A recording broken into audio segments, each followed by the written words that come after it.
self-denying but recognizable fashion.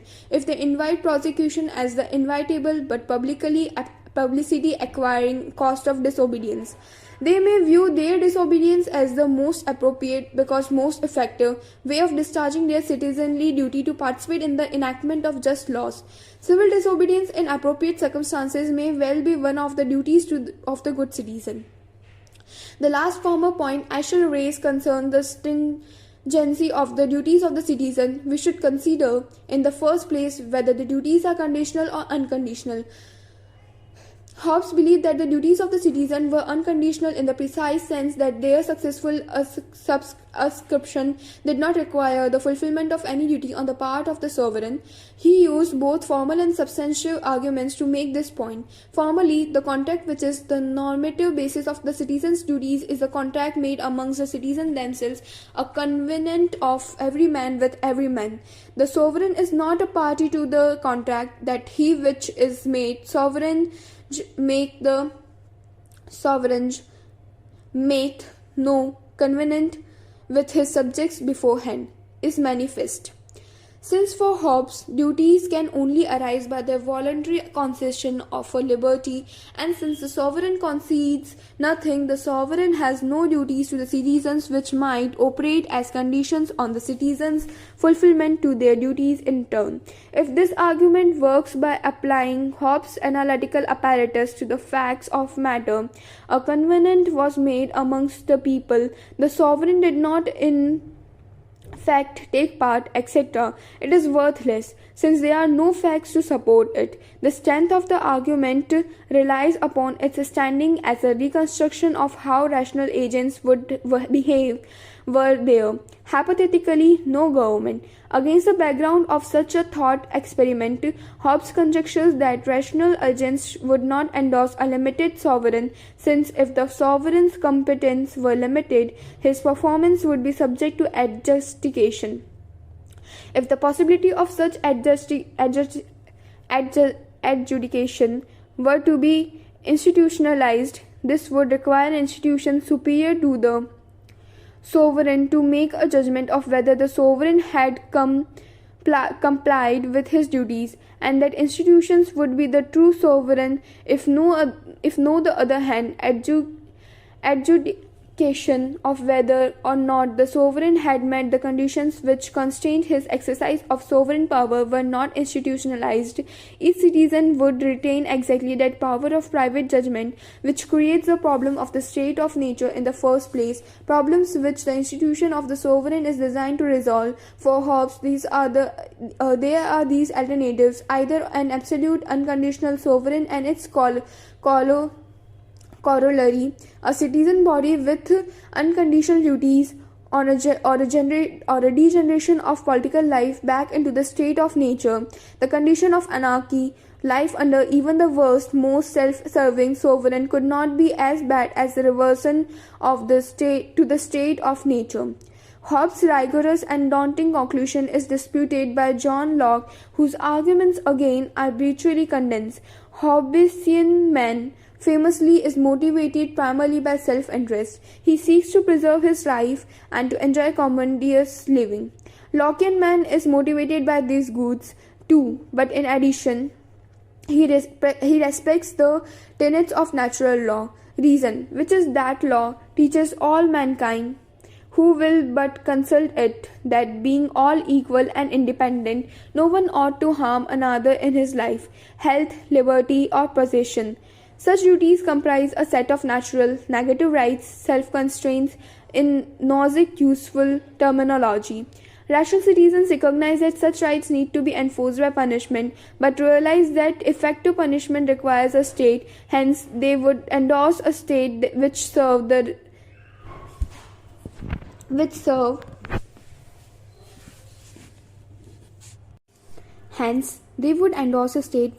specific purposes of protecting the rights everyone claims. It follows that they would have no duty to obey a state whose demands exceed and powers reach beyond what is necessary to carry out this specific function, and a and a right to rebel against a state which actively threatened the rights it was instituted to protect. The conclusion of this line of argument is that the duties of the citizens are conditional to the state's fulfillment of its assigned duties. Should we deem the authority of the state to be absolute or limited, the duties of the citizen unconditional or conditional on the satisfactory exercises of the powers assigned to the state? Should we follow Hobbes or Locke? Technical weaknesses undermine Hobbes' position, since rational individuals could not be understood to give up their right of self-preservation and must retain a power of judging how far the state threatens rather than secures their life prospects. But aside from this, at the heart of Hobbes' defense of absolutism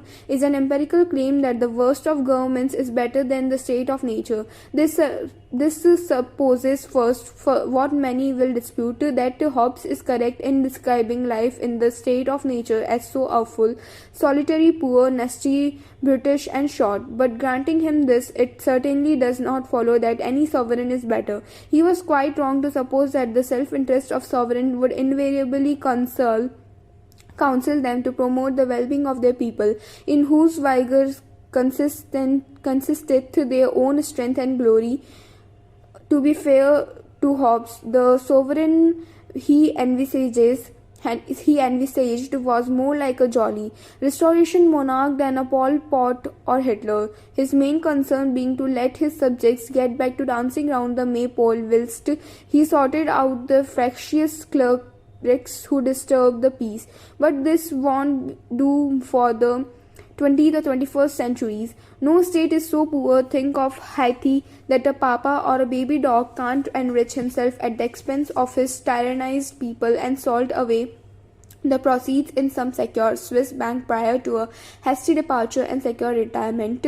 Tyranny may even undermine the rationality of those who inflict it. Dictators becoming madder than most of their citizens and striking out at them in a deadly uninhibited fashion. In the matter of the rationality of absolute sovereign, history rather than Hobbes' court psychology is decisive. This judgment supposed what Hobbes thought most efficacious, that the absolute sovereign would be a single figure, a monarch or her modern equivalent, the dictator with a gang of henchmen.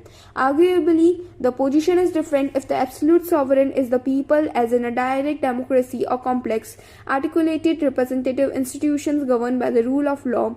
In such cases, more attention has to be paid to the meanings of absolute unlimited sovereignty, and it may well turn out that absolute authority and unconditional duty are not correlative terms. For the moment, we should draw the more modest conclusion that citizens' duties are conditional on the proper exercise of sovereign power, however that is characterized.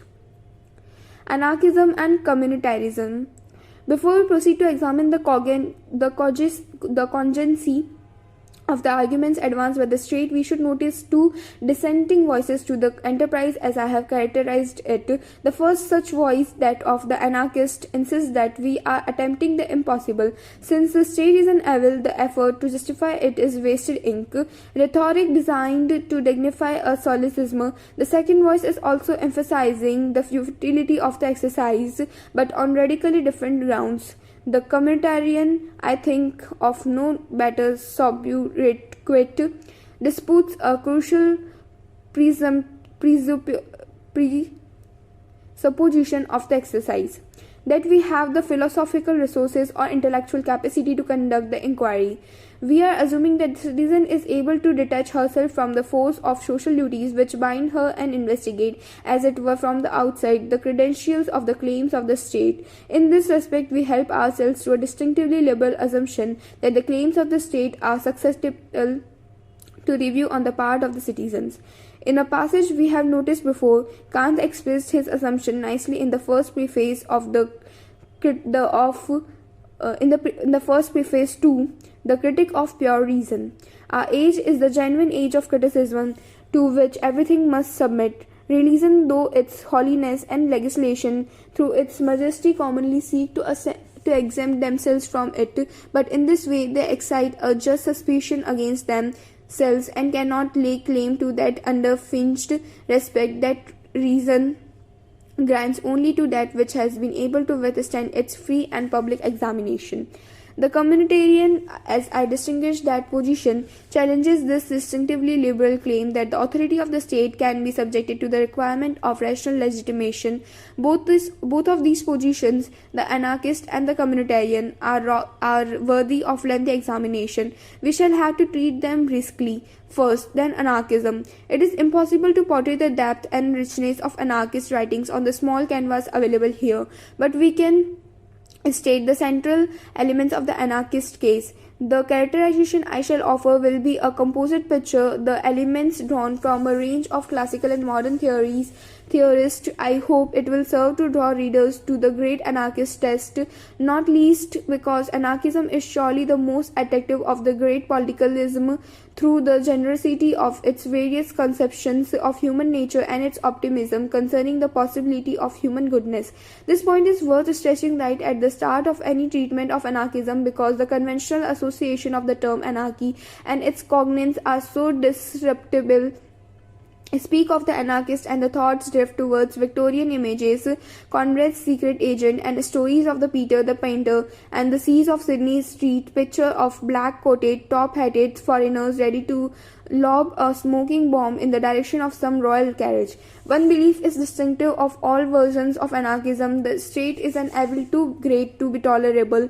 All coercion is an evil, thought John Stuart Mill, but on his account it may evidently be the lesser of two evils, notably when it is threatened or inflicted by the state in order to prevent some folk harming others. The anarchist would demur, believing either that the cure, laws, police, criminal courts, and goals is worse than the disease, immorality or law breaking, or more radically, that the touted cure may be the cause of the illness. We shan't attempt here to define the state. It's hard to define anything that has a history, but Max Weber's account will serve. The state is whichever institution successfully claims a monopoly of the legitimate use of physical force within a given territory. The anarchist will latch onto the element of this epithet which employs the idea of physical force and claims that the institutional use of the physical force against person is always wrong, because physical force is generally unnecessary to prevent wrongdoing. This claim may strike you as incredible. You may look around, or more likely read the newspaper and observe or read about thieves and murderers galore.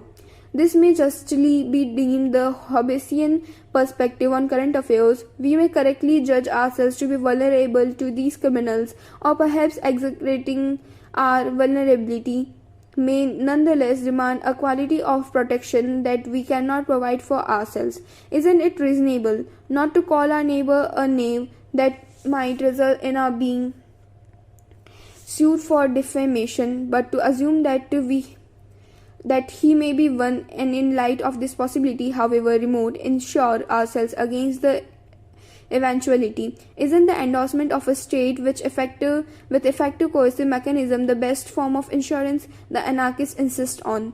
Once the state is at work commanding people to do this, punishing them for doing that, the mechanism of threat and enforcement will undermine the moral consciousness of the citizens. The capacities that individuals have to decide what morality requires of them will shrink and petrify for want of active engagement. Citizens ask, what does the law require? What penalties might contraventions incur? What is the risk of suffering them? Is the game worth the candle? True moral agents, by contrast, consider only whether proposed lines of conduct are morally right, wrong, or permissible, and invest efforts in the employment of the reflective capacities that can give them an answer. Citizens of the state have no more moral authenticity than a ventriloquist's doll. They mouth the rules that the state legislates. It is unsurprising, therefore, that the moral drafts, who are the product of the densely coercive activists of the state, activities which reach into the home, practices of education, and maybe religion, too, will act wickedly if they identify an opportunity to advance their own interests by harming others with impunity. Under the regime of a coercive state, it is reasonable to assume your neighbor in a knave, but this assumption holds only under the condition of moral inaptitude that the state induces. This is the gist of Rousseau's criticism of Hobbes and other theorists of the state of nature. In speaking of the savage, they describe a social man. So far as the interpretation of Hobbes goes, Rousseau is mistaken. Hobbes only ever attempted to describe the psychology of social man, himself and his contemporaries. The state of nature was a hypothetical construction, a portrayal of how man as we experience him would behave were there no sovereign power. It was never intended to portray pre-political social relations as Rousseau attempts to do, but Rousseau is right in his substantive point that descriptions of human nature that proceed from data concerning mankind's psychology and behavior in conditions governed by the state should not purport to be universal if there is any possibility that human might think and act differently were they not to live under the shadow cast by the state's employment of physical force. This is the opportunity that the anarchist exploits, and it yields a rich literature. Has the coercive apparatus of the state first our decision making to the point where we either unthinkingly endorse the state's commands or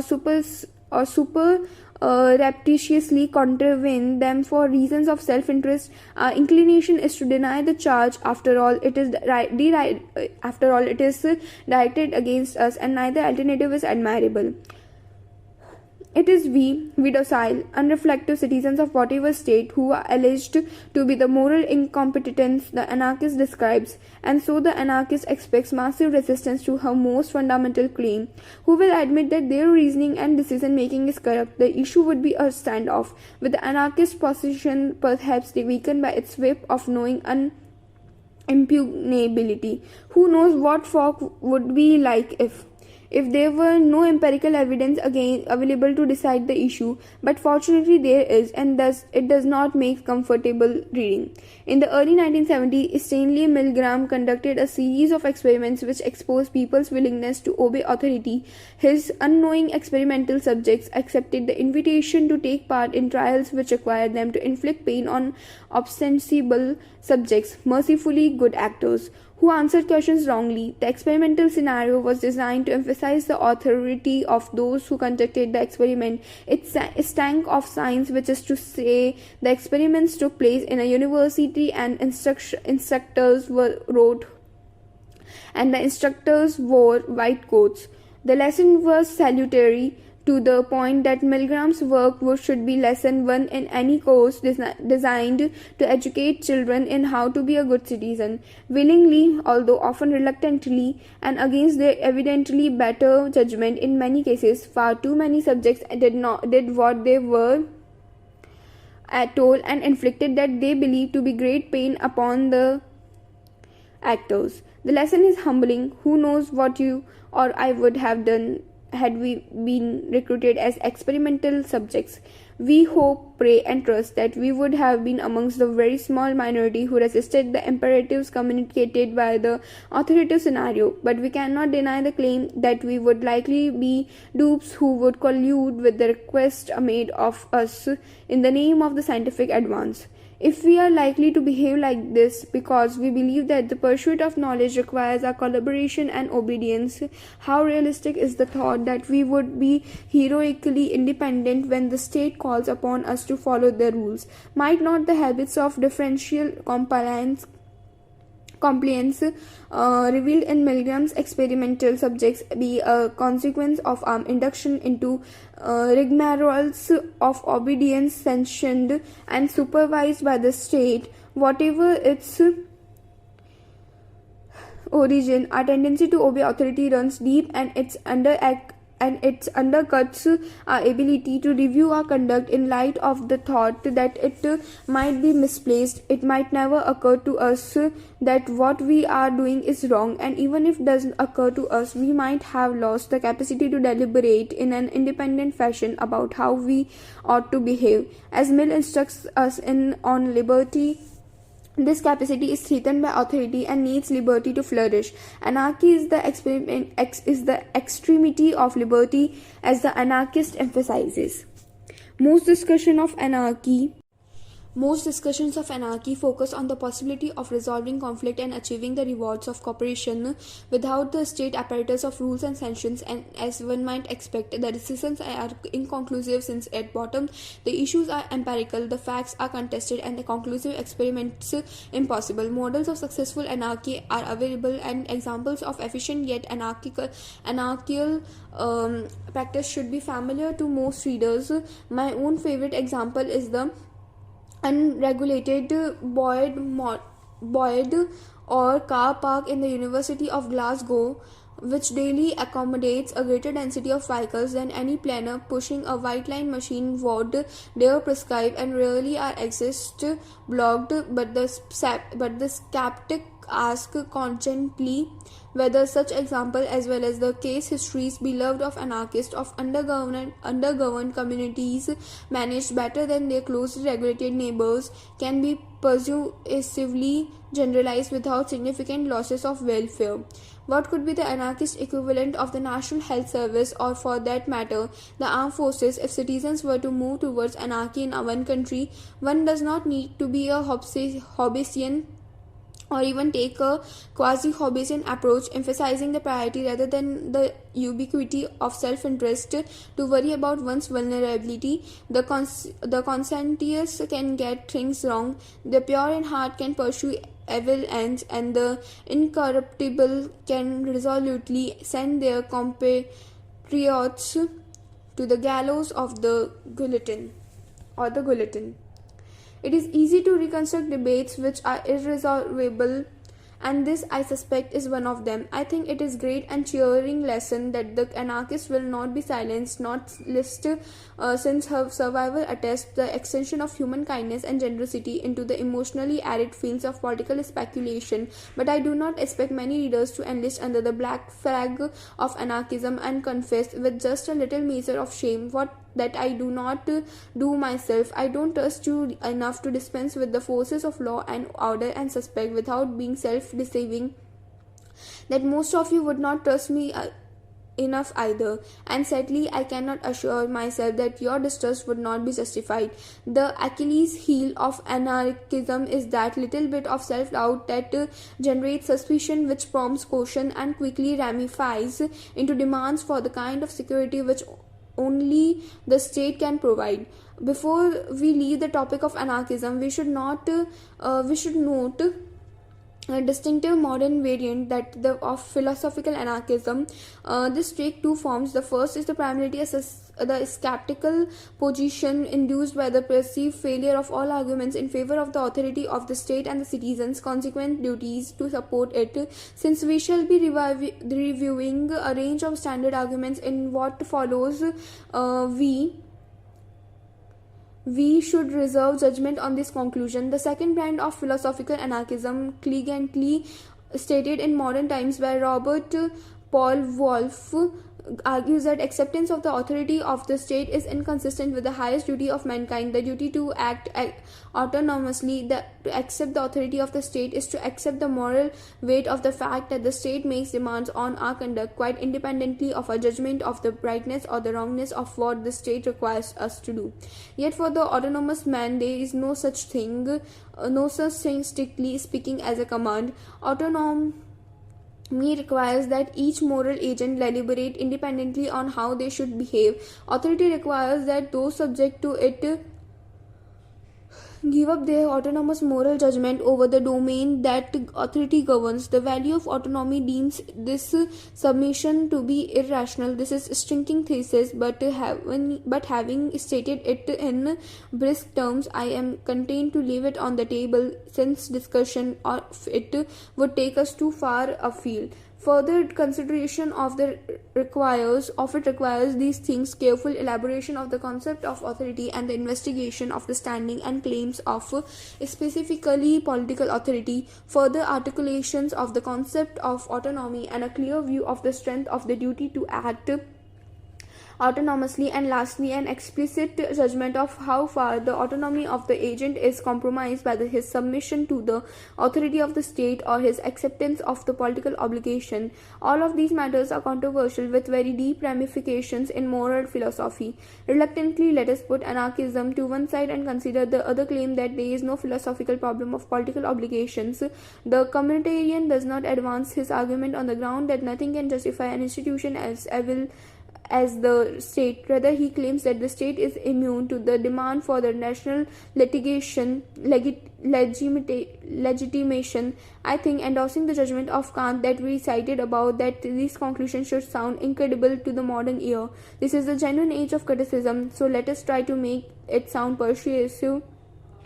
Let us advance the most plausible case. We can begin with an analogy. Consider family life, or family life that is going well, or best family life that is going as well as its most fervent apologist tell us it can go not. The Simpsons, more Little House on the Prairie, not King Lear, more the darling birds of May. Mother and father love each other, care for their children, and look after aging parents. Where family matters are concerned, they think about things not as individuals pursuing their own discrete agendas, but as a couple, an organic unity speaking in the first person as we. They recognize their evident duties of fidelity to each other, of loving care to their children and honor to their parents, and fulfill them gladly. These duties don't pose any evident ethical problem. Ask them why they do things in this way, and they are puzzled. Because we are a family, they say, what other reasons could there be? A similar question could be put to the children. Why do you believe you have a duty to obey your parents? And we expect these respectful children to be equally stumped. Then they twig that philosophical questions are being asked. What are the reasons why you accept these duties? Just why do you think it would be wrong to reject them or fail to fulfill them? The questioner should realize that she is unlikely to elicit answers that reveal foundations in the sense of a deeper principles from which the duties concerned can be derived. What is being probed is the sense of identity of the family members, seeing themselves as parents or children, amounts to the recognizing the duties incumbent on them in these roles. Some say duties of this kind constitute the identity of their bearers, in which case we should not be surprised at the inarticulacy of those who are questioned, or their puzzled repetition of obvious fact like, but I am their parent, but I am their child. This conception of duties as constitutive for social roles which persons generally find themselves occupying, which they haven't chosen to inhabit, receive its most systematic and articulate philosophical expression in Hegel's account of ethical life, in the philosophy of the right. In a rational state, individuals will find themselves related to the other family members in a specific kind of domestic structure, working alongside others in an economy which organizes their relationship with fellow producers and consumers, subject to the rule of law and the disciplines of regulatory bodies, and living in a political world which is with her constitution that promotes their freedom and in a focus for their patriotic sentiments. These nested relationships comprise an ethical home, complete with a full moral address. The moral citizen will just find that being describable as John Smith, son of Arthur and Margaret, husband of Annie, and father of Katie and Helen, colleague of John's and client of Microsoft, member of the Association of the University Lecturers, inspected regularly by the Quality in a Teaching Agency, quit, member of the Freedom of All Labour and Democracy Party fold, and the citizen of the UK. He has duties galore. Duties of these sorts, some that John selected, some that he was born with, and some that have just grown, emerge out of every citizen's life story. We have before us the example of the duties of family life, a soft-hearted version of the Hegel's account. I think it makes good sense to accept that one who regards himself as a family member on the model thus described may not be able to question the duties ascribed to him, although he can of course decide not to comply, to do what he believes to be wrong. Arguments of this form again their plausibility from the reader's approval of the social arrangement which are being described. It is important that Hegel's believe he is describing the the uniquely rational form of family life that which best permits human to express distinctive elements of their nature. The rules of ethical life do not operate as constraints; they liberate persons who could otherwise be unable to develop, as in family life, their capacities for long-term commitment to other persons. Marriage thus is not a ball and chain but an opportunity for persons to grow out of the bonds of atomized self-concern. If the social arrangement which are described were thought to be inhibiting as they are for women under Hegel's description of their proper social role, then those who suffer under them could perfectly well challenge the specification of their duties. They may not, in fact, do so. They may be self-deceiving or more likely victims of false consciousness, embracing an ideology which limits rather than promotes their personal growth. Hegel believes that he has explained the rationality of the institution which constitute the modern state. He has traced their history and can explain how they meet the aspiration which mankind has learned to articulate as they have thrown over the institution which cripple them. The different dimensions of the social life, domestic, economic, legal, and political, fit together in a fashion he described as dialectual, but which we can see as a coherent, making it possible to be all these kinds of person at once, to fulfill the duties of one's various stations without generating social conflict or personal fragmentation. It was also important to him that citizens should recognize the rationality of their condition, although commentators were very widely in their assessment of how seriously Hegel took this requirement. Endorsement must be given, but the reflections from which it issues do not permit the possibility of challenge. But there again, why should anyone want to challenge institutions which in their broad framework at least cannot be improved? At the end of the history, what is rational is actual, and what is actual is rational. It follows that there cannot be a problem of political obligation any more than there can be a problem of terraced housing. Once we can understand the nature of the modern state, interpreting its distinctive institution as serving necessary functions given the desires and values humanity has developed through its history, once we acknowledge the state's contribution to our freedom, we find that in describing it, we recognize the rational legitimation as it were built into the structure of the moral world we inhabit. There is another more philosophically parochial, less methodically explicit way of making these points, which owes something to Wittgenstein. Some claim that our understanding and endorsement of central elements of our political life is likewise built into the language we used to talk about them. Such language is suffused with normativity, with a recognition of the requirements made on us by the institution we use such language to describe. If we know what it means to talk about the state, authority, government, and the law, if we can play this particular set of language games, we can see that asking why can't I break the law is like asking why can't I move a rook along a diagonal whilst playing chess. Thus, T. Macpherson insists that why should I obey the government is an absurd question. We have not understood what it means to be a member of political society if we suppose that political obligation is something that we might not have had and that therefore needs to be justified. In similar fashion, Hannah Pitkin argues that the same line of reasoning as the adapted to dispose of the question why should I cap a promise can be applied to the question why does even a legitimate government, a valid law, a genuine authority even obliged me to obey. As with promises and as our new doctrine about political obligation suggests, we may say that this is what legitimate government, valid law, genuine authority mean. It is part of the concept, the meaning of authority, that those subject to it are required to obey, that it has a right to command. It is a part of the concept, the meaning of law, that those whom it is applicable are obligated to obey it. As it promises, so with authority, government, and law, there is a prime facie obligation involved in each, and normally you must perform it.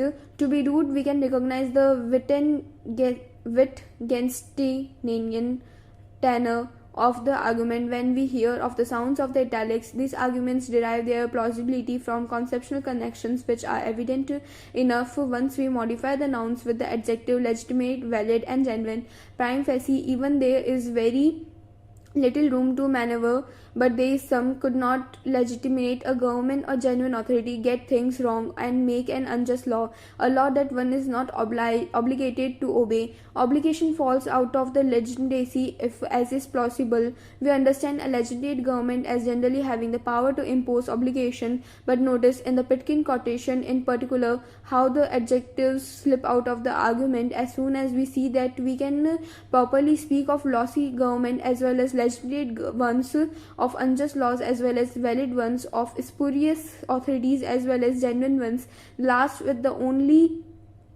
slightest whiff of solecism.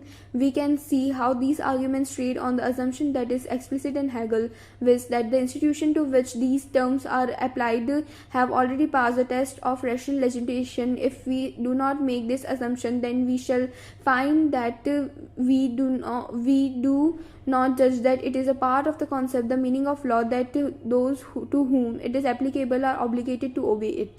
The implication of Kant's quotation is that we are never so engulfed or encumbered by an institution that we cannot step back from it, detach ourselves from its embrace, and adopt a perspective from which we can examine its credentials.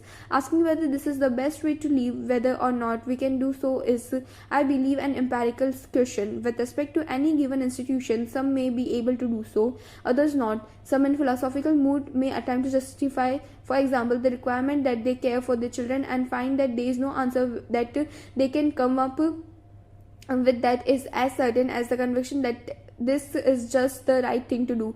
Nonetheless, although the search for foundation or an accommodating refractive equilibrium may turn out to be fruitless, it is important that we see the necessity of making an attempt. There is no duty to sharp, unclear, so inherently indisputable that we don't find reports of people who just don't see it. However confident we might be in our own case that we see things right, we are likely to find dialectically that we need something in the way of an argument to support our views in order to shift the moral perspective of those who get these things wrong. We tend to believe that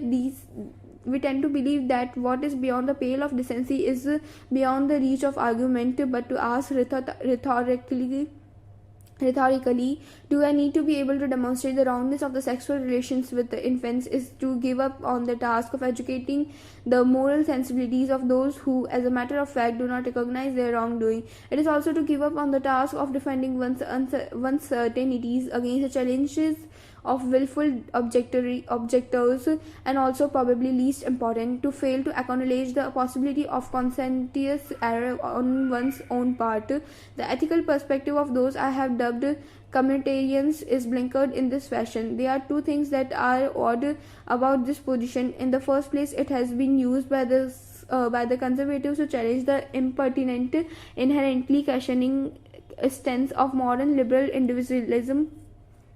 But as Kant and Hegel recognize, this skeptical perspective on the claims of the authority is distinctive of the contemporary mindset. Now they are postmodernist philosophers who repudiate the enterprise of rational legislation as a defunct because discredited element of the Enlightenment project. The task should be banished along with the associated acceptance of science and belief in human progress. But it is difficult for the conservative to ally himself with this style of argument, since the obstinate questioning attitude that Kant celebrated is part of our intellectual inheritance. It should by now be sanctified as a well-entrenched and unrenounceable element of our traditional beliefs. Its corollary, sin, intellectually look struggling in the face of monarch, priest, or professor, is as disreputable as pre-Copernican cosmology. Bluntly, the conservative cannot shout at those who raise questions about the legitimacy of questioning of institutions. That is, it is impossible for these questions to be intelligibly put. Who are you to challenge the state or the family? Carries no rhetorical weight because it is likely to get a sensible positive response, namely, I am one who has been brought up in a society with a philosophical and political tradition of raising such questions and attempting to find an answer. While applied to the question of political obligation, the second oddity of this approach is that its proponents write as though the anarchist had never lived, had never written, could not even be a figment of a lively philosophical imagination. Imagine Godwin, Proudhon, Bakunin, or Kropotkin, or Kropotkin reading the text I quoted above. They would roar with laughter and then rage louder in their pamphlets. They would invent new words to describe the political institution they detested or put the old ones in inverted commas and invite their opponents to describe the grammar of their fresh coinage. Page number 260. Reluctantly, I abandoned serious investigation of the anarchist claims by reciting the sort of commonsensical wisdom about rationality of trusting ourselves and others at which any anarchist worth their salt would scoff.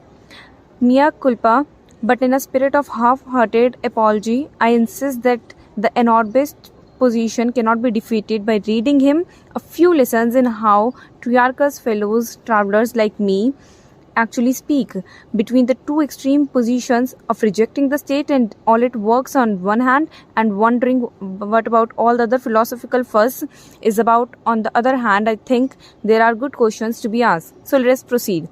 Consent and contract. In the discourse of the origin of inequality, Rousseau asked himself what could have been the origin of state.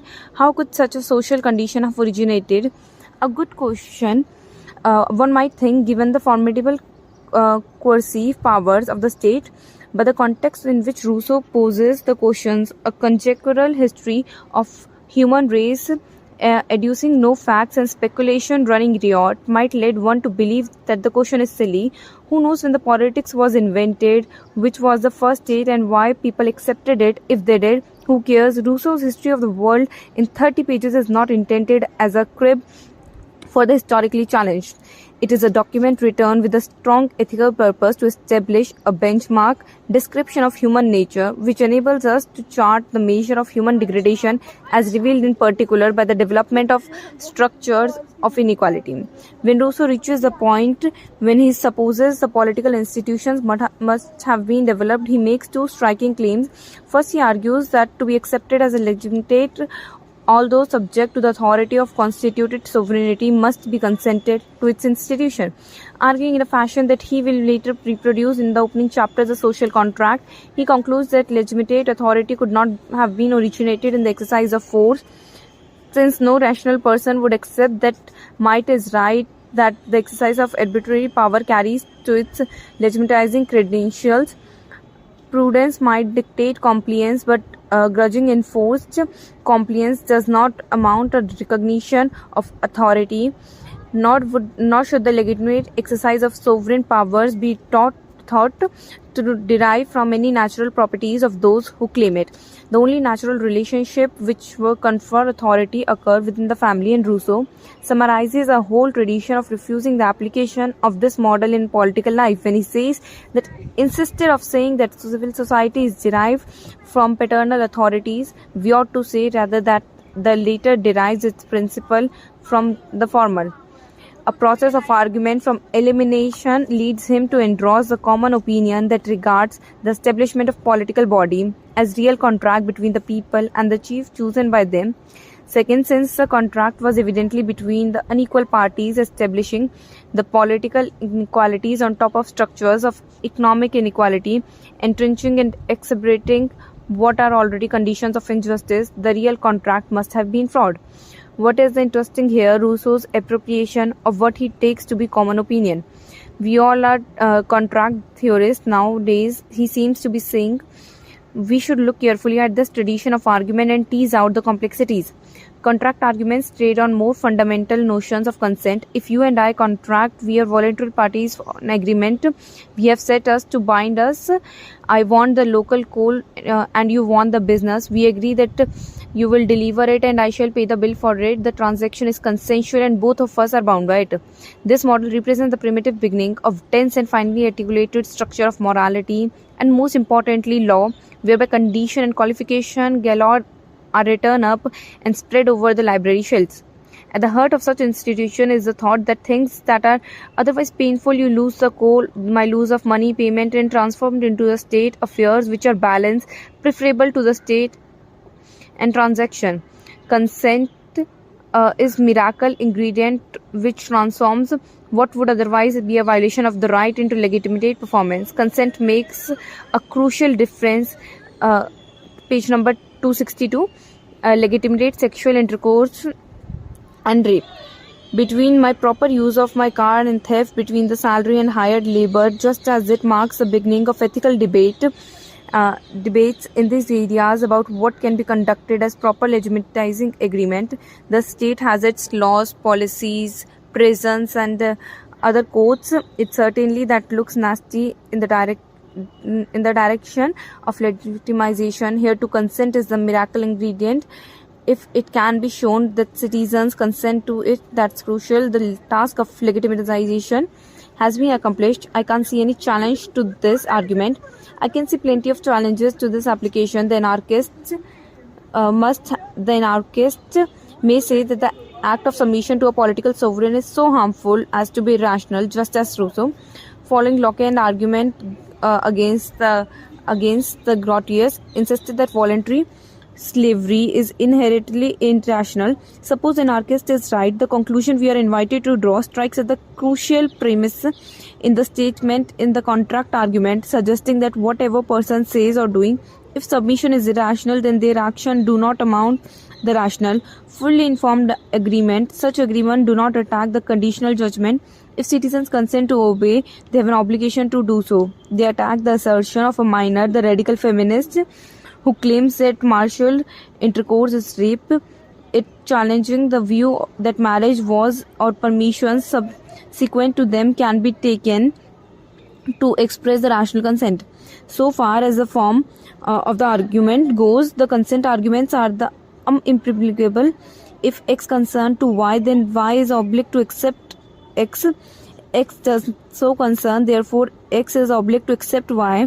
Consent arguments are good arguments, which is why they are familiar. In political philosophy, contracting arguments are generalization of them, preparatory to conclusion that all the parties consent to the established dispensation of powers, and having explained their general forces and attractiveness, their status as common opinion. In Rousseau terms, I want to insist that all the crucial issues concerned with usefulness, since it is an open question whether or not they may successfully applied.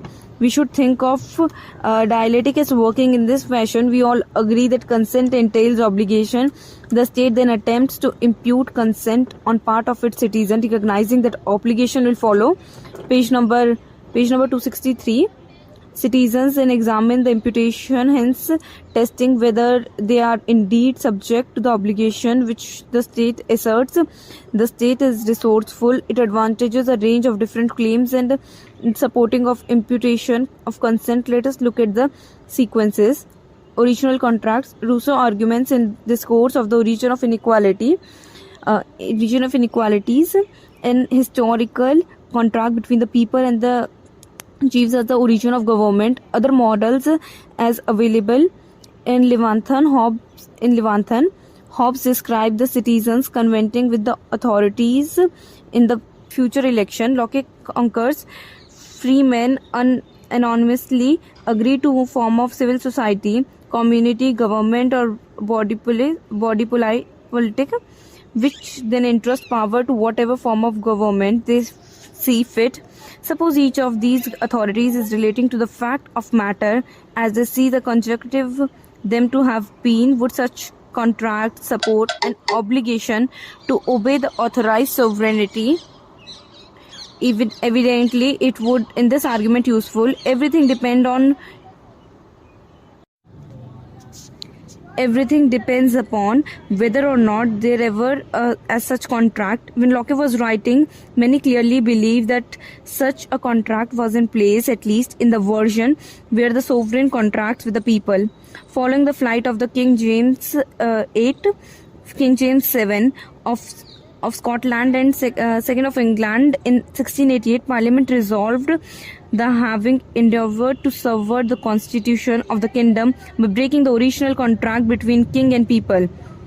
He had de facto abdicated. Locating the original contract and specifying its content was a cottage industry amongst the students of the ancient constitution. The quest was hopeless. Nonetheless, it is a familiar aspect of modern political practice that new constitution of striking constitutional innovations are put to the people in a referendum so that ensuring settlement can be recognized as legitimate. The Gaulle Fifth Republic was instituted by referendum in 1958 and modified again following referendum in 1962. Following the downfall of communist regimes, referendums proposing drafts constitutions were held throughout Eastern Europe. Britain's membership of EEC was endorsed by referendum in 1975, page number 264, and developed a parliament in Scotland was established following a referendum in 1998. Such modern constitutional settlements differ in detail from the sketchy account found in classics. The condition of unanimity at the first stage is not met, but they are sufficiently like the historical contracts for similar conclusion to be drawn. If the state as it's addressing the citizens in appeal for obedience can point to something akin to an original contract of settlement, it has been made a good start. Of course, there will be many qualifications and some of these will emerge later. When we ask how far the citizens' participation in democratic politics can be taken as consent, but for the moment we can accept that those participate in the institution of government have the responsibility of contracts to accept the legitimacy of the institution they have endorsed. The consent argument can properly be applied in such circumstances to those who may fairly be described as contractors. That said, it would be equally obvious that there are many regimes wherein such consideration do not apply. There may have been no constitutional settlement put to popular approval, or there may have been one, but many present citizens have not been party to it so far as it is contract which is adduced as occasion of consent, and those who were not party to it cannot be held to obliged to accept the outcome. The state must come up with other arguments if it to establish that non-contractors have obligation. Express consent. To consent expressly is to put on one's name on the dotted line and otherwise publicly arrow that one accepts some state of affairs. Married couples standardly consent twice or over, first in reciting their vows, next in singing or register. Does anything works like that? Does anything works like that in the political realm? Some take the explicit vows of allegiance. These may well be office holders in the state whose commitment to the specific duties of their office is assumed within a of wide scope, and some of the countries go in so far in sort of things more than others, reciting, "I will pledge the allegiance," and so on at the drop of a hat. Naturalization ceremonies constitute a public affirmation in the UK respecting traditions of modacity and reticence. Aspirant citizens merely sign the appropriate form. There can be no doubt that those who actively affirm the citizenship in the fashion have accepted an obligation, have undertaken the duties of the citizens. It is worth nothing, however, that exactly what duties they have undertaken may be moot. The only time I have been called upon to give advice on the strength of my profession as a philosopher was when the student who had arrived at the final stage of naturalization process, singing the papers, asked me if he could do so in the good conscience. His problem was the declaration he was invited to make required him to recognize the authority of Her Majesty Queen Elizabeth II and all their descendants begat.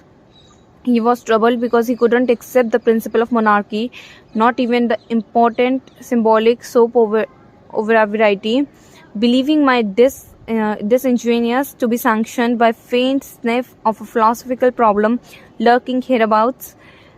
I told not to worry, he could sign up in a good faith since accepting the monarchical principle is not a duty of citizenship.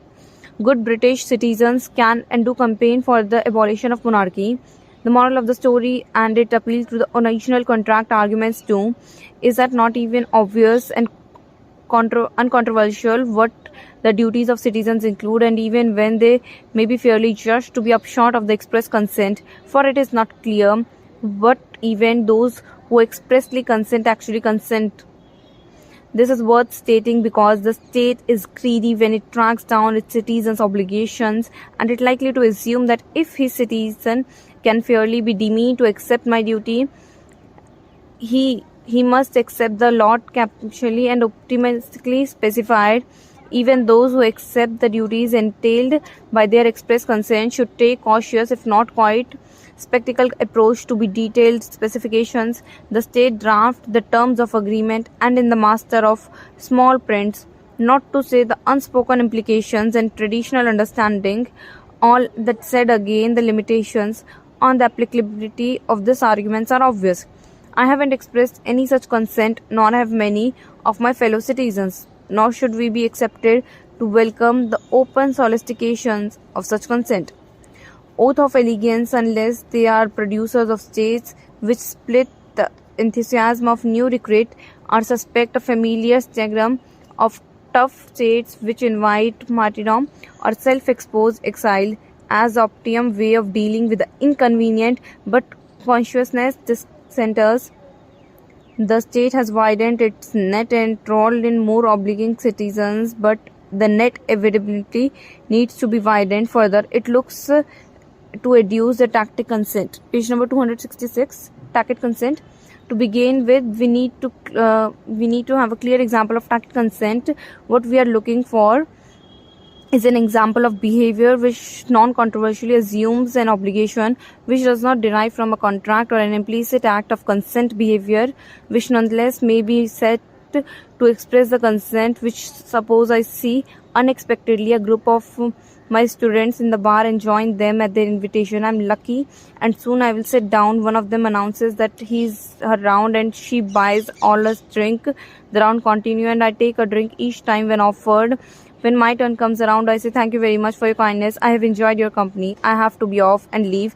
Have I done wrong? Of course, I have been broken the rules. What rules? The demand that the rules be specified what anyone to make in these circumstances would be imperative. My behavior is not acceptable. I cannot say that there aren't any rules, not the explicit in the sense of being written down in the definitive field to guide the social conformity. There are no explicit prescriptions that I know should be govern one's response. It's just that I know, or stretching the point that announces the demanded of incredulity should know, that I have undertaken an obligation to reciprocate my students' generosity. I have tacitly consented to practice whereby the company buys a round of drinks in turn. In the modern literature on political obligation, the philosopher who brought the tacit consent to the forefront of discussion, it was John Locke. Locke asked exactly the right question. Granted that one who consents to government acquires an obligation to obey, and granted a fallified that tacit consent is consent. The difficulties ought to be looked upon as a tacit consent, and how far it binds, that is, how far anyone shall be looked on to and have consented, and thereby submitted to any government, whereas had made no expression to it at all. Scholars of Locke have distinguished two strands in his answer to this question. First, tacit consent is witnessed in the enjoyment or in the possession of land which is under the dominion of the government. In the background is the supposition that all the property within a territory is susceptible to the law of the land, for only thus could citizens enjoy their property in security.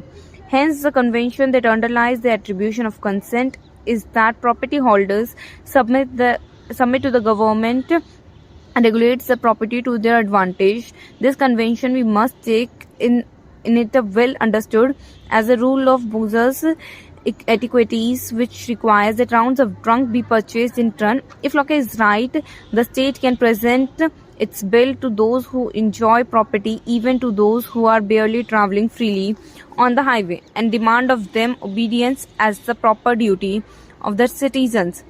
The second line of the argument is derived as a qualification of this first, since the obligation that anyone is under by the virtue of such enjoyment to submit to the government begins and ends with the enjoyment. One who spells up and leaves can quit the obligation. There is no particular opportunity for the explicit dissent, so that one can suppose that those who do not take it tacitly consent. Thus, the state may extend its reach even further, attributing consent and duties entailed by it to those who choose to stay and presumably continue to enjoy between the benefits of the secure positions. Are these arguments persuasive? Is considering the first, we should recognize that everything depends upon the existence of convention that Locke describes. Clearly, if there is such a convention in place, and if everyone understands and accepts it, then we may fairly judge that those whom it applies to have consent the obligation. If there is a rule of convention of the common room that those who take up a cup of coffee pay 50 paise into the kitty, then those who enjoy the provisions are obliged to pay. Page number 268. In the similar